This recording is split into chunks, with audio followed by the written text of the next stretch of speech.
Ready to move in premium triplex villas at Bachapalli APR Projects. కవిత చుట్టూ ఉచ్చు బిగిస్తుందా?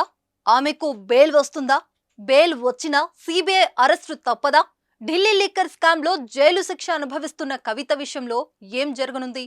Delhi liquor scam లో Telangana MLC కవిత తిహార్ జైల్లో శిక్ష అనుభవిస్తున్నారు. మరోవైపు ఆమె బెయిల్ కోసం విస్తృతంగా ప్రయత్నిస్తున్నారు. ఇప్పటికీ బెయిల్ ఇచ్చేందుకు పలుమార్లు నిరాకరించిన న్యాయస్థానం సోమవారం మరోసారి పిటిషన్ విచారించనుంది. ఇటీవల జరిగిన విచారణలో కొడుకు పరీక్షలు ఉన్నందుకు బెయిల్ ఇవ్వాలని కవిత తరపు లాయర్ కోర్టును కోరారు. ఏప్రిల్ 16వ వరకు కవితకు మధ్యంతర బెయిల్ ఇవ్వాలని కోర్టుకు విజ్ఞప్తి చేశారు. అయితే కవితకు బెయిల్ ఇవ్వొద్దని, ఆమెకు వ్యతిరేకంగా ఆధారాలు ఉన్నాయని ఈడీ కోర్టుకు తెలిపింది. ఇరు వర్గాల వాదనలు విన్న Rouse Avenue court bail petition పై తీర్పు వాయిదా వేసింది. ఈ నెల 8న ఉదయం 10:30 తీర్పు వెల్లడించనుంది.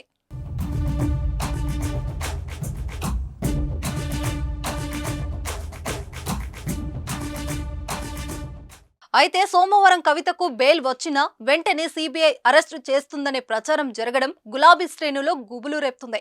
ఈ కేసులో ఎమ్మెల్సీ కవితను ప్రశ్నించేందుకు సిబిఐకి ప్రత్యేక కోర్టు అనుమతివ్వగా దానిని కవిత సవాల్ చేస్తూ రౌస్ ఎవెన్యూ కోర్టులో పిటిషన్ దాఖలు చేశారు.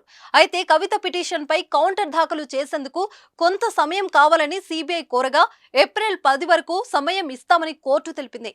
అయితే కవిత విషయంలో ఏం జరుగుతుందనే సస్పెన్స్ కొనసాగుతుంది.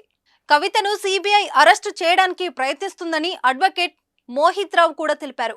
ఈడీ కేసులో కవితకు వారం 10 రోజులు బెయిల్ వస్తుందనే ఉద్దేశంతోనే కవితను సిబిఐ అరెస్టు చేసేందుకు ప్రయత్నిస్తున్నట్లు భావిస్తున్నామన్నారు. కవితను అరెస్టు చేసేందుకు సిబిఐ వచ్చిందని, కానీ తాజాగా తాము దాఖలు చేసిన అప్లికేషన్తో ఆ ఆలోచన విరమించుకున్నదని అన్నారు. ఈ కేసులో ఈడీ, సిబిఐ రెండు కలిసి పని చేస్తున్నట్లు అర్థమవుతుందన్నారు. కవిత అరెస్టు విషయంలోనూ ఈడీ ఇలాగే వ్యవహరించిందని స్పష్టం చేశారు. ఏదేమైనా కవితకు సోమవారం బెయిల్ వచ్చినా సిబిఐ స్పీడ్ పెంచే ఛాన్సులు కనిపించడంతో రిమాండ్ ఖైదీగా ఉన్న కవితకు కొత్త టెన్షన్స్ మొదలయ్యాయి.